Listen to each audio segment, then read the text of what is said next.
नमस्कार प्यारे साथियों, आज की क्लास में हम भारतीय भूगोल को स्टार्ट करने वाले हैं। भारतीय भूगोल की जो क्लास फर्स्ट होगी है जियोग्राफी की। इंडियन जियोग्राफी के जो महत्वपूर्ण क्वेश्चन बन सकते हैं आपके और महत्वपूर्ण जो डेटा है उसको हम इस क्लास में देखेंगे और बहुत अच्छे से समझने की कोशिश करेंगे, याद रखने की कोशिश करेंगे कि जब भी जिस भी डेटा से आप या जिस भी टॉपिक को आप पढ़ ले वहाँ से अगर क्वेश्चन आए तो सभी तरह के क्वेश्चन आपसे बन जाने चाहिए। ये इस क्लास का उद्देश्य रहने वाला है और आगे आपके सुझाव इसमें शामिल करके क्लास को और बेस्ट किया जाएगा। तो आप जो भी मतलब क्लास में और कुछ ऐड कर सकते हैं, जैसे आज हाथ से बने हुए मैप पे आगे जो है मैप भी जो है वो निकाल के जो मैं यहाँ पर लगा दूँगा नोट्स में, तो और ज़्यादा बेहतर आपको लगेगा। और जैसा भी आपका जो कमेंट रहे, जो सजेशन रहे बताइएगा। पहला स्टार्ट करते हैं भारत का भूगोल। भारत के भूगोल की सबसे पहले अगर आप देखोगे तो हमें भारत के भूगोल की स्थिति को देखना है कि भारत पहली बात तो स्थिति कहाँ पर है, अर्थात उत्तरी गोलार्ध में या दक्षिणी गोलार्ध में, कौन से गोलार्ध में स्थित है, पूर्वी भाग में, पश्चिमी भाग में। तो सबसे पहले देखते हैं भारत की स्थिति। विश्व में उत्तर पूर्व दिशा में देशांतर के हिसाब से, उत्तर पूर्व दिशा में देशांतर के हिसाब से और पूर्वी गोलार्ध में अक्षांश के हिसाब से और उत्तरी गोलार्ध में आकृति चतुष्कोणीय। तो आपको ये क्या बताना चाह रहा है कि यहाँ पर जिसे आप मान रहे हैं ये 0 डिग्री विषुवत रेखा है, आप इसे भूमध्य रेखा मान लीजिए। यहाँ से उत्तर है अर्थात ये दक्षिणी गोलार्ध हो गया और ये उत्तरी गोलार्ध हो गया। तो भारत उत्तरी गोलार्ध में स्थित है। ये हमारी 0 डिग्री देशांतर रेखा है, जो 0 डिग्री देशांतर रेखा है ये यहाँ पर है। तो इससे भारत किस साइड है, पूर्व में स्थित है। ये वाला भाग पश्चिम होगा, ये पूर्व होगा। तो भारत इसके हिसाब से जो उत्तर पश्चिम में स्थित हो गया, जो है अक्षांश की दृष्टि से उत्तर में है और जो देशांतर की दृष्टि से पूर्व में। तो जो उत्तर पूर्वी जो स्थान है भारत का है, तो विश्व में उत्तर पूर्व दिशा में स्थित है। देशांतर के हिसाब से पूर्वी गोलार्ध में और अक्षांश के हिसाब से उत्तरी गोलार्ध में। और आकृति कैसी है भारत की, तो चतुष्कोणीय भारत की आकृति है।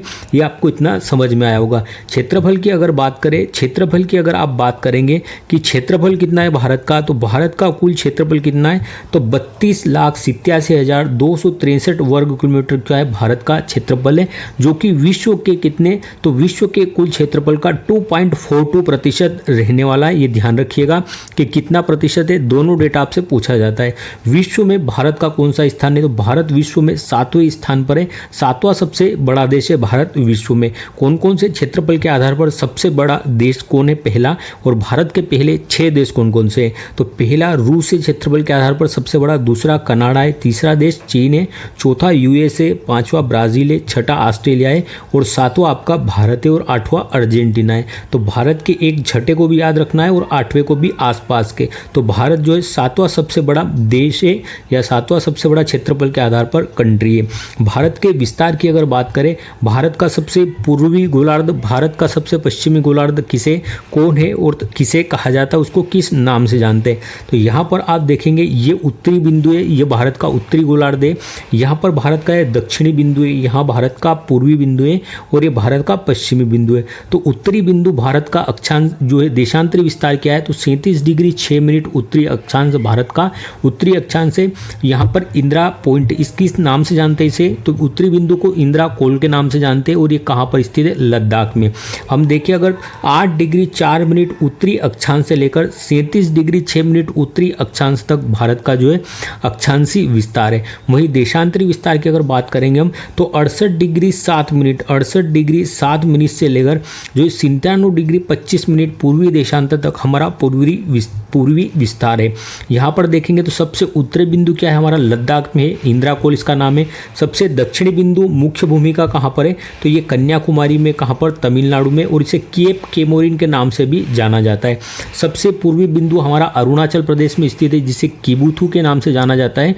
और सबसे पश्चिमी बिंदु हमारा गोहर माथा है, जो कि गुजरात में स्थित है। तो ये सबसे उत्तरी, दक्षिणी, पूर्वी और पश्चिमी बिंदु के बारे में भी देखा। भारत का अक्षांशी व देशांतरी विस्तार भी देखा। डाटा। अगर पूर्व से पश्चिम की आप लंबाई की बात करोगे तो 2933 किलोमीटर जो है पश्चिम से पूर्व की जो लंबाई है। और अगर बात जो चौड़ाई है और अगर लंबाई की बात करोगे तो उत्तर से दक्षिण तक भारत की लंबाई कितनी है, तो 3214 किलोमीटर जो भारत की उत्तर से दक्षिण की लंबाई है। ये आपको ध्यान में रखना है डाटा। आगे देखते हैं हम नोट भारत का दक्षिणतम बिंदु। भारत का अगर दक्षिणी बिंदु पूछ लेगा, मुख्य भूमि का दक्षिणी बिंदु, तो कन्याकुमारी आएगा। लेकिन क्वेश्चन अगर ऐसा पूछ ले कि दक्षिणतम बिंदु कौन सा है, भारत का दक्षिणतम बिंदु कौन सा है, तो दक्षिणतम बिंदु ये इंदिरा पॉइंट है।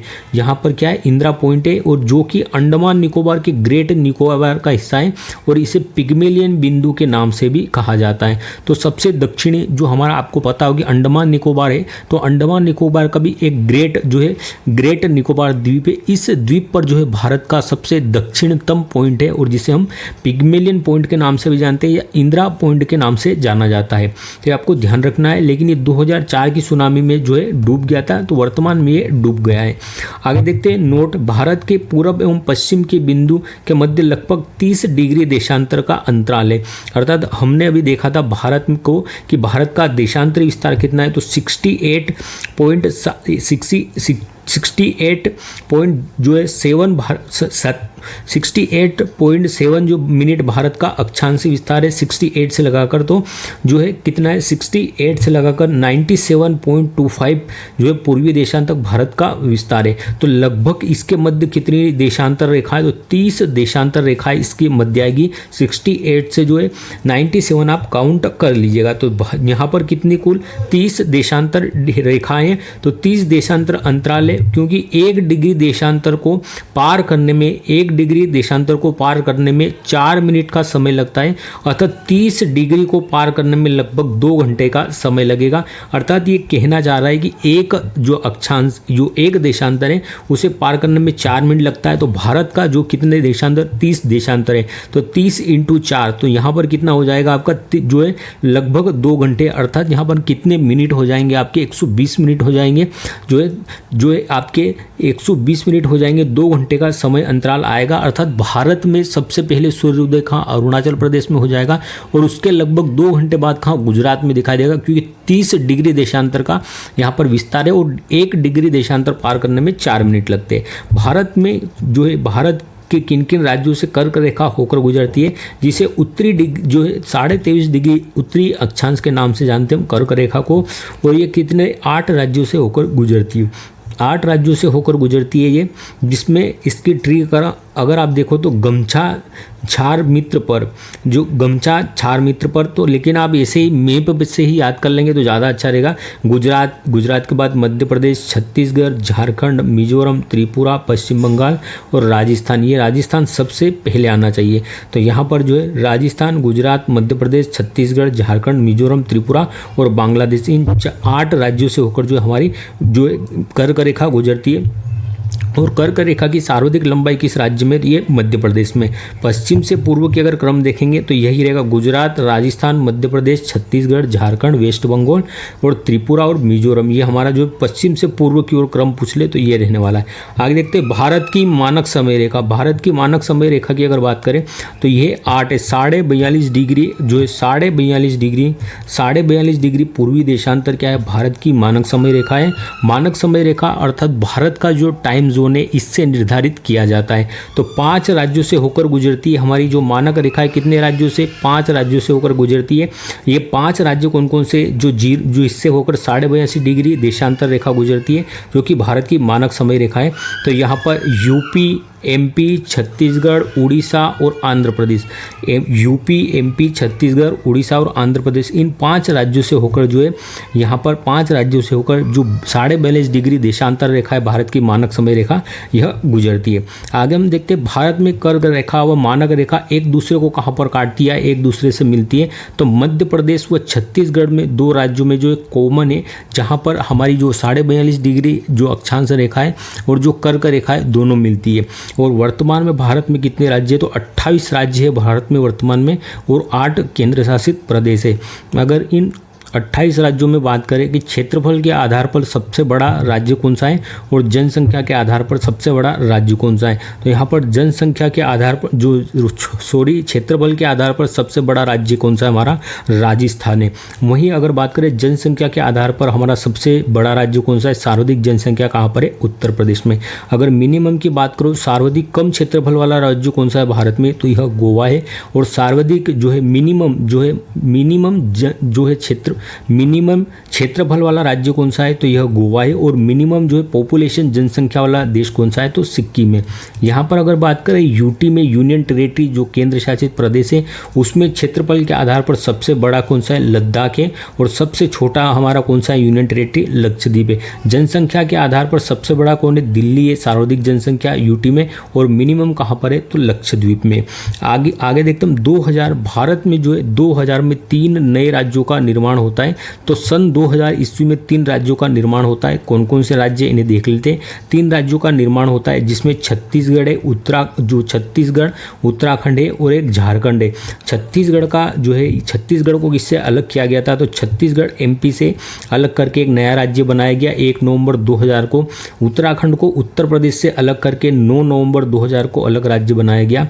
और वहीं जो बिहार से अलग करके झारखंड को अलग राज्य बनाया गया 15 नवंबर 2000 को। तो इन तीनों जो है राज्यों की आपको डेट याद रखना है, कब इनका जो है इनको निर्मित किया गया और कौन कौन से स्टेट से इनको अलग करके एक नया स्टेट बनाया गया था। 2 जून 2014 को फिर एक जो है आंध्र प्रदेश से अलग करके तेलंगाना का गठन होता है। तो तेलंगाना भारत का 29वां राज्य बना था आंध्र प्रदेश से अलग होकर। 31 अक्टूबर 2019 की डेट को जम्मू कश्मीर को एक राज्य से, जो राज्य का दर्जा था, राज्य से हटाकर इसे जम्मू कश्मीर और लद्दाख 2 केंद्र शासित प्रदेशों में बांट दिया गया था। यहाँ पर अगर बात करें इसके बाद भारत में जो है जो राज्यों की संख्या है वो 28 हो जाती है, क्योंकि एक राज्य जो 29वां तेलंगाना बना था उसमें से जो जम्मू कश्मीर कम हो चुका था। और इसमें यूटी की संख्या कितनी हो गई थी, तो 9 केंद्र शासित प्रदेश की संख्या हो गई थी। वर्तमान में केंद्र शासित प्रदेश की संख्या 8 है, जिसको हम आगे देखेंगे। वहीं 26 जनवरी 2020 को दमन एवं दीव और दादर नागर हवेली, जो कि अलग अलग केंद्र शासित प्रदेश थे, इन दोनों का विलय करके एक यूटी बना दिया इनका। तो विलय करके एक यूटी बना दिया इसका, जो दादर नागर हवेली थे और दमन और द्वीप का, जिससे भारत में 28 राज्य और 8 केंद्र शासित प्रदेश हो गए। इसके बाद 9 से फिर एक संख्या घटकर जो है 8 केंद्र शासित प्रदेश हो गए। यूटी की अगर बात करें, यूटी से संबंधित जो राज्य है, तो एक यूटी पौंडीचेरी हमारा जो यूनियन टेरिटरी ऐसा है जिसका विस्तार कितने 4 जिलों में और 3 राज्यों में इसके 4 जिले और एकमात्र ऐसा कौन सा यूनियन टेरिटरी हमारा पौंडीचेरी है। तो पौंडीचेरी का जो 4 जिले, एक है यमन, कराईकल, पौंडीचेरी और माहे, जिसमें यमन कहाँ पर स्थित है, आंध्र प्रदेश में स्थित है। कराईकल और पौंडीचेरी कहाँ पर आते हैं, तमिलनाडु में। और माहे कहाँ पर स्थित है, तो ये केरल में स्थित है। अगर पौंडीचेरी की बात करें तो पौंडीचेरी को विंडो ऑफ फ्रेंच कल्चर कहा जाता है। यहाँ पर फ्रांसीसियों का अधिकार रहा है लंबे समय तक, इसलिए इसे पौंडीचेरी को जो है विंडो ऑफ फ्रेंच कल्चर कहा जाता है। ध्यान रखिएगा, क्योंकि पौंडीचेरी को 1954 तक जो फ्रांस के आधिपत्य में रहा था। वहीं अगर बात करें तो गोवा में किसका आधिपत्य था, तो 1961 तक, आज़ादी के बाद 1961 तक जो है भारत में जो पुर्तगाली है, ये गोवा में इनका राज रहा है। तो पुर्तगालियों का उपनिवेश कौन सा था, गोवा था। भारत में 3 यूनियन टेरिटरी ऐसी है, भारत में 3 यूटी ऐसी है जिनके पास 3 जो है विधानसभाएं हैं। तो 3 यूनियन टेरिटरी, 3 हमारी ऐसी केंद्र शासित प्रदेश है जहां पर मुख्यमंत्री भी होंगे, अर्थात मुख्यमंत्री भी होते हैं, वहां पर विधानसभा की सीटें भी है और यहाँ पर सीएम भी है। तो दिल्ली एक ऐसा यूनियन टेरिटरी दिल्ली है जहाँ पर विधानसभा की 70 सीटें। वहीं पुडुचेरी की अगर बात करें तो यहाँ पर विधानसभा की 30 सीटें और जम्मू कश्मीर यहाँ पर विधानसभा की 90 सीटें। वहीं अगर देखिए अभी हाल ही में रिसेंट में कुछ समय पहले जम्मू कश्मीर जो है निर्वाचन हुआ है। भारत में न्यूनतम विधानसभा सीट कहाँ पर है, तो राज्यों की अगर बात करेंगे तो सिक्किम का नाम आएगा जहाँ पर न्यूनतम विधानसभा की सीटें कितनी 32 है। और हाल ही में जम्मू कश्मीर में अभी चुनाव हुए हैं तो यहाँ पर जो नेशनल कॉन्फ्रेंस पार्टी है, सबसे बड़ी पार्टी उभर के आई है और उमर अब्दुल्ला को जम्मू कश्मीर का पहला सीएम जो एक मुख्यमंत्री नियुक्त किया गया है। हाल ही में अंडमान निकोबार द्वीप समूह की राजधानी का नाम बदलकर क्या कर दिया गया है, आपको ये भी ध्यान रखना है, इंपॉर्टेंट बन सकता है क्वेश्चन। जो पोर्ट ब्लेयर का नाम चेंज करके क्या कर दिया गया है, तो विजयपुरम जो है पोर्ट ब्लेयर का नाम चेंज करके रखा है। तो ये आज की क्लास आपको कैसी लगी? आप अगर इस फॉर्मेट में इस क्लास की पीडीएफ भी मिल सकेगी आपको। इस फॉर्मेट में अगर आप और कंटेंट चाहते हैं या आपको किस प्रकार का एक्सप्लेनेशन या किस प्रकार का कंटेंट लगाए, आप कमेंट करके अपनी राय जरूर दीजिएगा। धन्यवाद, मिलते हैं हम नेक्स्ट वीडियो में। जय हिंद।